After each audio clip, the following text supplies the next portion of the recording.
Retour sur ce plateau, nous prenons la direction du Mali à présent. Le mouvement Yereolo demande le retrait de la MINUSMA, alors que le mandat plutôt de la mission onusienne tire vers sa fin et que l'on est dans l'attente de la suite à donner. La société civile malienne est divisée sur le maintien ou non de la mission onusienne. Le mouvement Yereolo, debout sur les remparts, intensifie la mobilisation pour demander le départ des casques bleus du Mali.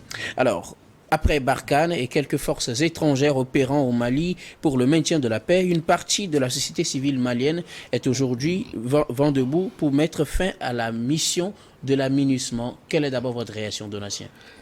Ma réaction serait mitigée parce que il s'agit de la souveraineté du Mali et c'est aux Maliens de décider de ce qu'ils veulent. C'est aussi la suite logique de ce que le Mali a commencé par entreprendre depuis se défaire du carcan occidental, surtout tout ce qui sent un tout petit peu la France. Ils avaient commencé depuis et maintenant c'est la MINUSMA qui est sur la sellette avec ce mouvement. N'oublions pas, il y a toujours le mouvement est souvent sclérosé, une partie qui voudrait que le blanc, je veux dire, le blanc reste, une partie qui voudrait aussi que le blanc quitte. Tout ça, c'est toujours du business. Et il y a de ces mouvements aussi qui sont téléguidés. De par l'extérieur, vous savez très bien qu'il y a le Mali est tiraillé entre et la Russie et la France, avec l'affaire de Wagner que d'aucuns acceptent, que d'aucuns rejettent. Donc, ce mouvement, je ne peux pas tout de suite acquiescer, dire que le mouvement a raison, de dire que la MINUSMA quitte. Ils ont, bien sûr, leur raison en voyant que la MINUSMA est là, mais il n'y a pas de résultats probants, de résultats tangibles depuis. Il y a toujours ces massacres, ces tueries, ces razzias qui s'opèrent ici et là. N'oublions pas que le Mali, on l'a toujours dit, est à 2/3 non gouverné. Et on va encore avoir des problèmes avec la MINUSMA. N'oublions pas aussi que la MINUSMA aurait eu à s'enraciner dans le pays, aurait eu à avoir ses réseaux, même si c'est avec un travail officiel. Il y a de ces travaux officiels qui se passent. La guerre d'intérêt, surtout au niveau de Gao, de Kidal, tout ce qu'il y a là-bas. Le mouvement a ses raisons. Je puis dire, attendons de voir le futur. Mais quand on commence par chasser ceux qui sont là pour sur votre demande, bien sûr, ceux qui sont venus sur votre demande, vous commencez par les chasser ainsi. Le lendemain, des fois, n'est pas prometteur. Et je ne peux pas prédire d'un bon présage sur le Mali avec ce qui se passe ici et là. Franchement, il y a un peu de désordre dans ce pays qu'on doit remettre à plat. Le mouvement a ses raisons, mais je ne peux pas tout de suite dire oui, j'accepte ce que le mouvement dit. C'est très dangereux quand on est là à souvent avoir des problèmes à l'encontre de l'Occident. Ceux que vous avez fait appeler pour vous aider. Arrivé à un moment, il faut discuter avec eux, mais de manière frontale. Les humilier des fois par des manifestations pour qu'ils puissent partir, c'est risquant et c'est risqué. Merci Donatien. Oui, Kosiga, quelle est votre réaction? La MINUSMA, certains veulent que la MINUSMA plie bagage, d'autres par contre veulent que la MINUSMA reste. D'abord votre réaction avant qu'on aille dans le fond. Oh, je crois que c'est inopportun ce souhait de Yereolo, ce souhait de Yereolo est inopportun et n'est pas à conseiller pour le moment pour le Mali. Ouais. Parce que vous savez, le Mali croupit sous le joug du terrorisme, du djihadisme et est pris en étau par différents groupes terroristes et djihadistes d'ailleurs. En dehors de ça, il y a le groupement de la Zawad et consorts qui veulent la sécession. Voilà, qui ne dit pas son nom, qui ne dit pas son nom. L'accord d'Alger en avant pour faire la guerre au pouvoir de Bamako.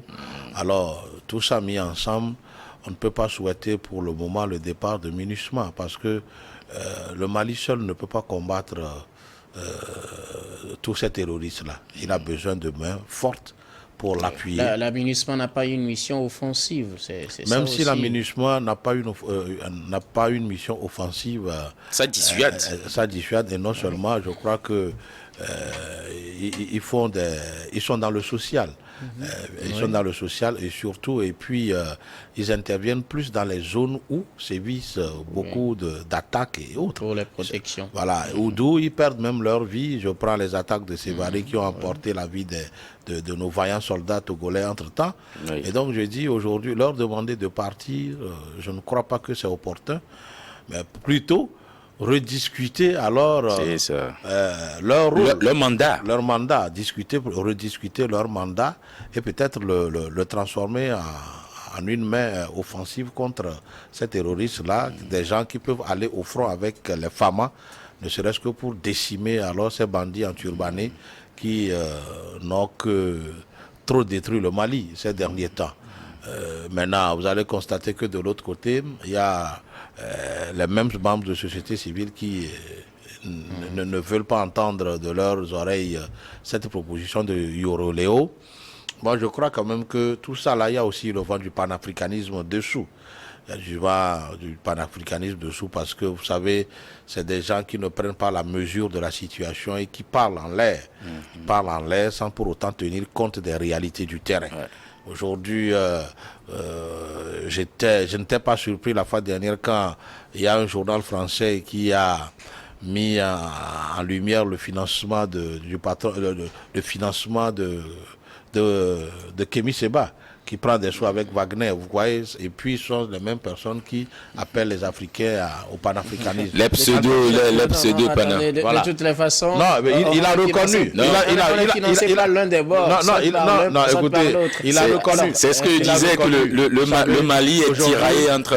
Le problème malien doit être traité avec beaucoup de réalisme. Ouais. Et non de fantasme, non. Fantasmer aujourd'hui dans le problème de Mali serait du suicide. Aujourd'hui, tout le monde sait que les FAMA n'ont pas alors les capacités et la compétence qu'il faut pour alors venir à bout de ces terroristes. Il leur faut des mains fortes.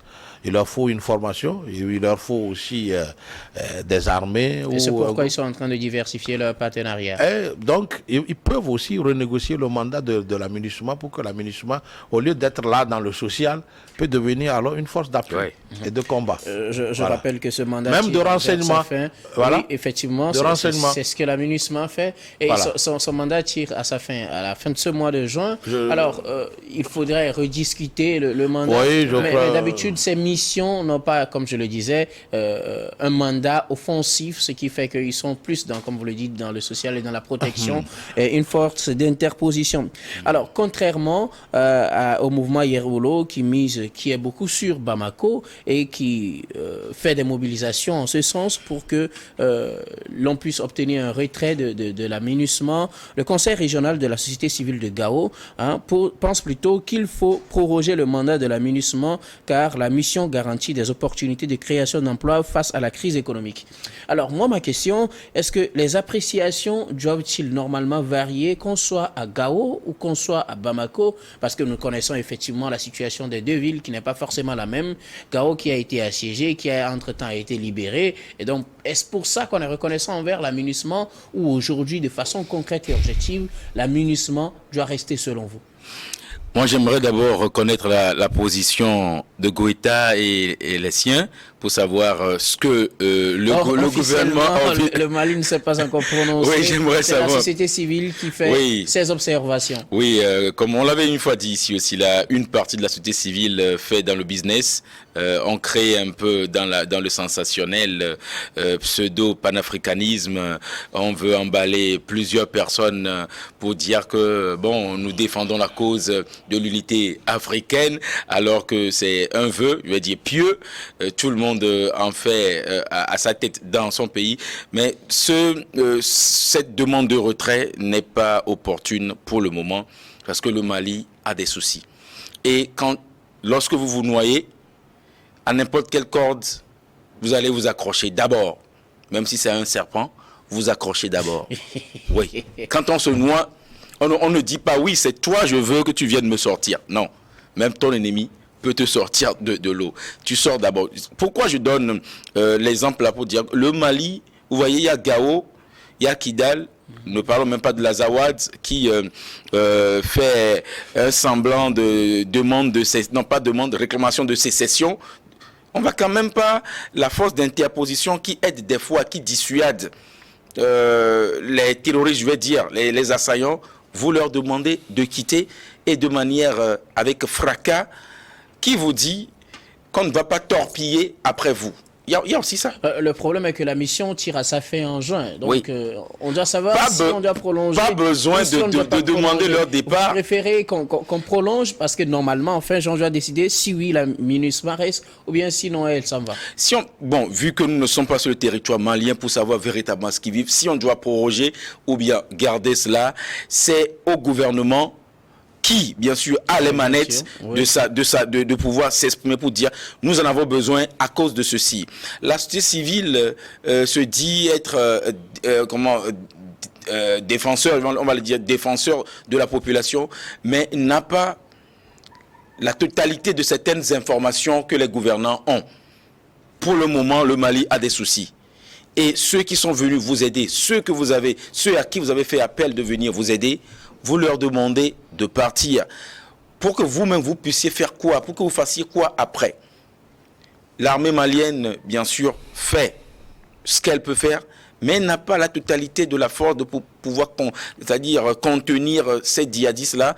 On le rappelle toujours, le pays est à 2/3 non gouverné. Maintenant, vous chassez ceux qui sont là, au moins pour vous prêter main forte avec cette force d'interposition. C'est comme ouvrir le portail et dire aux voleurs, maintenant vous pouvez venir faire votre ravitaillement chez moi. Non, ce n'est pas opportun de demander à la MINUSMA de partir. On doit proroger de manière à changer le mandat de la MINUSMA. Maintenant, il faut qu'on change ce mandat pour que la MINUSMA puisse aller au front avec les FAMA pour dégommer ces terroristes-là qui déciment toujours. Sinon, franchement, ça commence par gagner du terrain. Et voilà le Bénin qui est touché. Le Togo, le Grand Nord. Le Grand Nord n'est pas loin du Grand Sud. Ça pourrait quand même venir. Et on ne pourra même pas avoir l'occasion d'être encore autour de cette table pour parler. On ne le souhaite pas en tout cas. Robin Kossigan, Oui, la vision change quand on est à Gao ou à Bamako. Oui, vous savez, ceux qui sont à Bamako sont plus en paix. C'est comme le lieutenant, le capitaine président du Faso qui a dit ceux qui sont à Ouagadougou ne connaissent pas ce qui se passe à l'intérieur du pays. Vous voyez, c'est des gens de Kidal, de Gao, qui connaissent l'importance de ces forces internationales. Vous allez constater que même au départ de la force Barkhane, les gens de Kidal n'étaient pas d'accord. Et ce qu'ils craignaient aujourd'hui accourt dans ces zones-là, c'est-à-dire que l'État islamique a repris alors le terrain. Aujourd'hui, demander à ce que la MINUSMA parte sans qu'on ait alors une solution de rechange, une solution de repositionnement d'une autre force en place et compter seulement sur les FAMA, je crois quand même que c'est trop dangereux pour le Mali. Et je pense que les autorités maliennes ne vont pas aller dans ce sens-là pour le moment, parce que vous savez, un seul pays ne peut plus faire front contre ces bandits enturbanés. Il va falloir qu'ils restent dans une coalition aidée par des forces internationales et tout alors pays amis ou partenaires qui puissent alors aider le Mali à sortir de ce pétrin. Cela dit, il va falloir que les sociétés civiles maliennes alors soient plus réalistes, soient plus, je ne sais pas, bien regardant de la situation. Pragmatique. Voilà, pragmatique, avant de proposer de ces solutions aux gens. Ça, je dis, il faut aussi voir, si aujourd'hui la MINUSMA alors quitte le Mali, qui fera alors le travail que faisait la MINUSMA? Vous allez constater... Pour vous, le problème n'est pas le départ, mais le vide que va laisser la MINUSMA. Le vide, voilà, vous savez, l'après. Vous savez, tout malfaiteur n'aime pas l'œil du soldat. Oui, partout passent les chars, les aéronefs de la MINUSMA aujourd'hui, au moins les terroristes reculent. Ça dissuade. Et puis, qui va fournir les mêmes renseignements aux FAMA? Donc moi je dis quand même que les gens savent raison garder. Ce n'est pas parce qu'aujourd'hui le Mali a diversifié ses partenaires en matière militaire que le Mali est en train d'acquérir beaucoup de matériel de guerre et tout, qui alors va presser les Maliens, demander que la MINUSMA parte. Il est une chose d'acquérir du matériel, il est une autre chose d'avoir des gens compétents qui savent l'utiliser. Et il faut aussi voir alors le danger auquel vous êtes confrontés pour savoir alors avec qui faut-il aller combattre ce danger-là.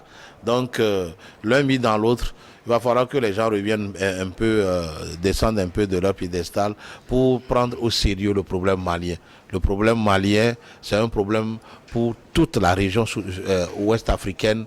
Il va falloir que le Mali reste dans une coalition pour alors détruire ces terroristes, les pousser hors de son territoire et que la paix et la sécurité reviennent dans toutes les régions du Mali. Mais demander à ce que la MINUSMA parte, au même moment, il y a cette formation CPS, je crois, qui englobe les gens de la Zawad et les autres qui alors se rebellent contre le pouvoir de Bamako, plus l'État islamique et les autres groupes. À qui on ne veut plus payer des indemnités. On ne peut pas dans ce contexte demander à ce que la MINUSMA parte. Mais certes, on peut renégocier le mandat de la MINUSMA pour que peut-être elle soit plus efficace dans peut-être la défense du territoire malien. Je pense que ce ne sera plus donc la MINUSMA, mais une autre force qui va jouer. Toujours la MINUSMA, puisque vous allez constater que la MONUSCO, entre-temps les Congolais ont voulu aussi changer de mandat pour la MONUSCO. Au lieu d'être là et constater les morts, ils ont voulu qu'ils prennent leurs armes contre alors les rebelles. Mais au cas où ils ne veulent pas aller dans ce sens-là, c'est pourquoi entre-temps ils ont demandé que la MONUSCO Moi-même, des fois, je ne comprends pas ça. Je ne comprends pas. Oui, mais on est là, on ne tire pas. Non, vous savez, c'est aussi une chose. À qui profite cette guerre-là? C'est ça. C'est aussi aux Occidentaux. Aux marchands d'armes. Or, qui sont ceux qui financent la MINUSMA? Ce ne sont pas les États africains. Non, c'est plutôt l'Occident. C'est une mission onusienne. Non, quelle ONU? C'est une mission onusienne. Même s'il y a certains contributeurs qui sont plus gros que d'autres. Vous savez, à l'ONU, qui sont ceux qui ont plus de voix? C'est les pays occidentaux. L'Afrique, jusqu'alors, n'a pas droit de veto à l'ONU. Donc, ceux qui, alors, créent les guerres pour s'enrichir, ont la main, le financement de ces armées-là. Vous allez constater que, pourquoi, entre-temps, au Mali, au Tchad et autres, le G5 Sahel n'a pas marché? C'est parce que le G5 Sahel n'a pas trouvé de financement. Oui, bien sûr. Voilà, parce que tel que l'armée est bâtie, si on finançait cette armée-là, il devrait faire mal aux terroristes, il devrait le repousser. Alors, quand les financiers, qui sont l'Occident, alors, ont constaté que non, cette force va aller au contresens de leur vouloir, ils n'ont pas financé. Maintenant, pour la MINUSMA, vous allez constater que comment on peut envoyer une armée dans un pays en guerre et leur demander de ne pas s'en prendre à l'assaillant? C'était dans le cadre des rébellions. Ce n'était pas dans le cadre des terroristes, c'était dans le cadre des rébellions. Donc ces missions-là... On suppose qu'un jour il y aura discussion. Il faut revenir à rébellion, terrorisme et tout, il y a perte de vie, humaine, il y a perte de souveraineté. Si vraiment l'ONU veut aider le Mali, je crois quand même qu'il doit avoir une force, pas une force d'interposition, mais une force qui doit prêter main forte aux FAMA pour aller alors mettre fin à cette pagaille des bandits enturbanés. Mais envoyer aujourd'hui une force d'interposition, on dirait que c'est une force d'interposition, c'est-à-dire une force qui est là, pas pour aider le Mali en fait, mais peut-être pour... Est-ce que ce n'est pas ça aussi? Pour un deuxième rôle, il ne joue pas un premier rôle. Ce n'est pas ça qui pousse aussi le mouvement Yereolo à demander peut-être la fin de sa mission? Oui, c'est comme si j'ai un voisin qui doit normalement m'aider à m'en tirer des mains de mon assassin, mais il est là, il est regardant, il ne fait rien. Alors, vaut mieux qu'il me quitte. Là, je saurais que je suis seul. Oui, mais pas d'accord. Oui, des fois, le voisin dissuade. C'est pourquoi j'ai dit, il vaut mieux négocier le mandat, renégocier le mandat. Et là, je crois que le ministre des Affaires étrangères malien et son équipe font du bon travail sur ces cas de mandat. Ils peuvent alors remettre l'œil dans tout ce que la MINUSMA peut faire au Mali pour aider alors à la reconquête des territoires aux mains des terroristes et puis peut-être à mettre fin à l'insécurité notoire dans le Mali. Point, c'est tout. Sinon, leur demander de ne plus venir, c'est quand même pas bien. Et ça ne va pas aider le Mali. Sincèrement, vous allez constater que même entre-temps, quand la France a eu des problèmes avec le Mali, que Barkhane est parti, entre-temps, le Mali aussi a demandé que toutes les ONG maliennes qui travaillent avec un projet français là, alors cessent leur activité. Vous allez constater qu'il y a beaucoup de Maliens qui aujourd'hui alors souffrent beaucoup. Souffrent de ça. Oui, ils n'ont plus de moyens parce que ils ne sont plus en activité, ils ne sont plus payés. Justement, il faut qu'on évite ces genres de choses. Là où on parle de MINUSMA, on parle aussi d'emploi. C'est ce que je voulais dire. Et puis on parle aussi de commerce parce que les gens payent alors leurs fournitures, beaucoup de choses sur place, ce qui aide alors la population aussi à trouver un peu, ne serait-ce que pour soulager leur peine. Donc moi j'ai dit, il va falloir que Yeroolo garde un peu patience. La paix sûrement va revenir au Mali, c'est notre prière de tous les jours. Et pour le moment, comme elle n'est pas encore là, qu'on fasse un peu avec la MINUSMA, le temps que Dieu puisse venir en aide aux Maliens, aux Africains.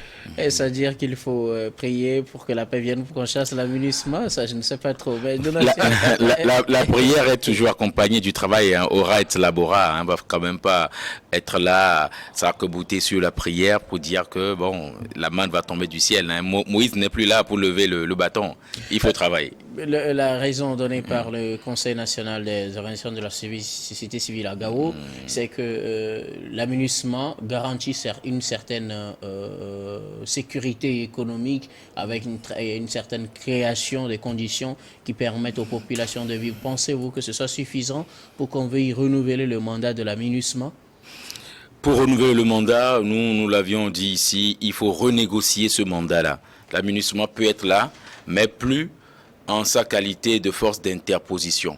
Mais on peut dire une force d'action, une force accompagnatrice des femmes pour aller au front et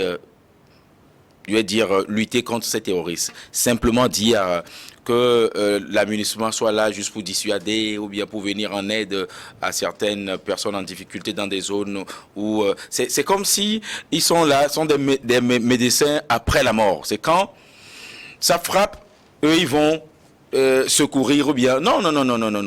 Le mal, comme on le dit, l'heure est grave, le mal est vraiment profond actuellement. Plus de mandats pour que la MINUSMA soit là juste en force d'interposition. Non.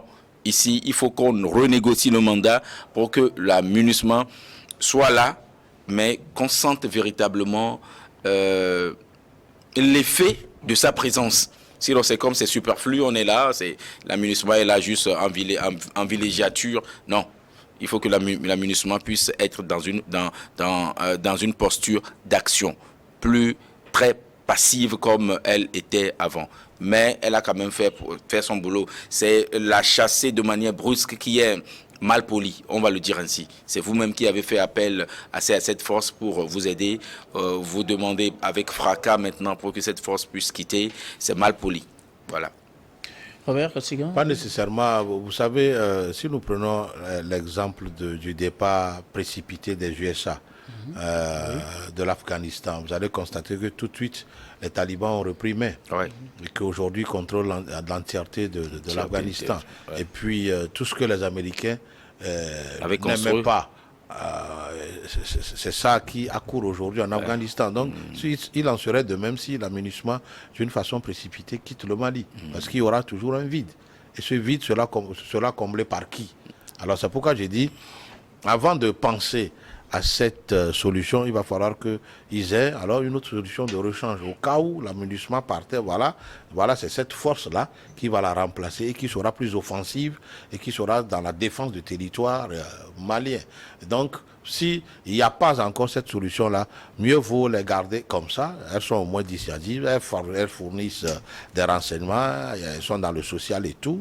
Alors, gardons-les pour le moment, parce que vous savez, parfois, il faut garder même l'eau sale, ça va aider à éteindre le feu, voilà. que de la jeter parce qu'elle est sale. C'est là l'histoire. Donc, Yereolo, on respecte leur vision.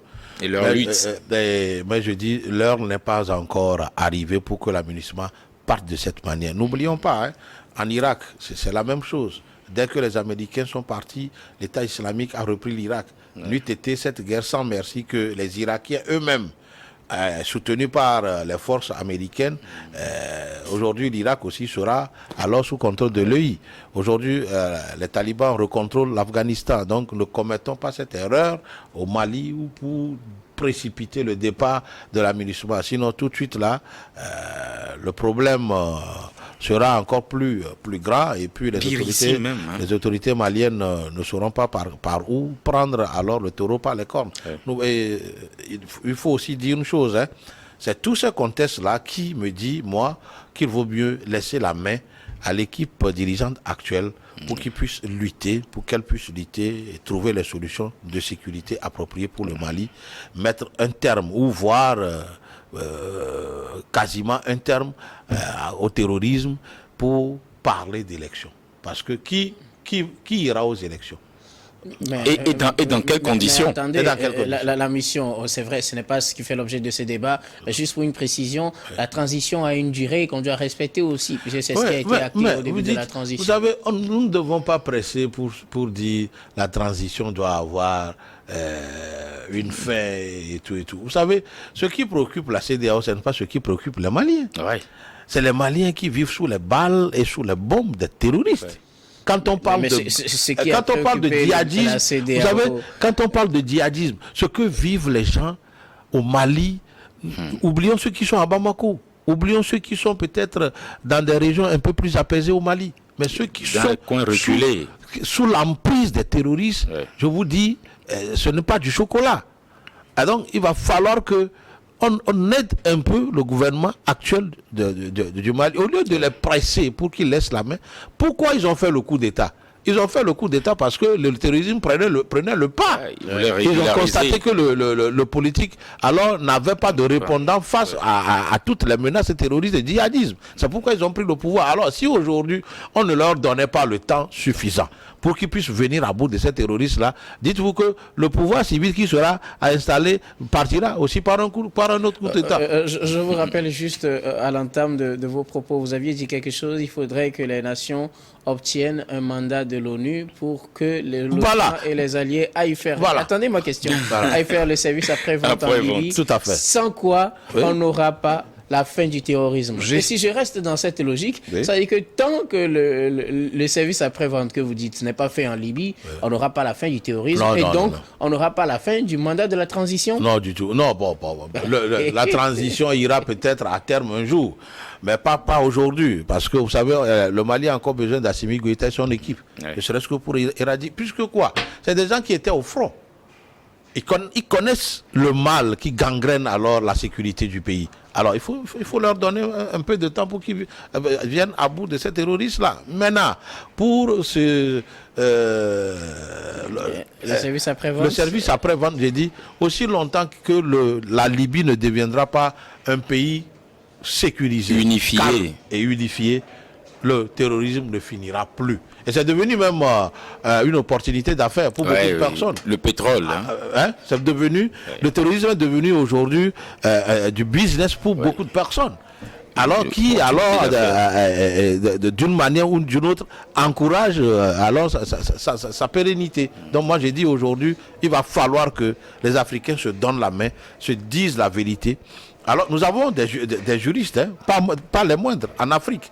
Ils peuvent alors attaquer l'ONU et décrocher alors cette fameuse, comment on l'appelle, l'OTAN, vous parlez de l'OTAN? Non, résolution, pour décrocher une résolution qui force la main à l'OTAN à venir faire le service après-vente. Sinon, qui vendent les armes aux terroristes? Merci. Oui, mais grand frère, ce sera un tout petit peu difficile parce que, comme on le disait, il y en a qui vivent sur ce terrorisme qui se passe et Et j'ai peur que nos dirigeants africains eux-mêmes se donnent la main parce que plusieurs parmi eux ne sont pas bien assis.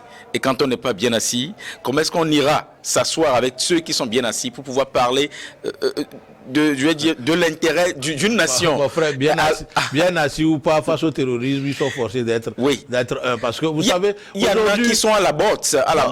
Non, cette histoire de botte, ça dit les gens se font des sous dans cette affaire-là. Oui. Il va falloir qu'ils deviennent. Il y en a même de ces dirigeants qui se font des sous. Non, pas des dirigeants, mais j'ai dit, les gens profitent de cette occasion pour se faire beaucoup de sous. Oui.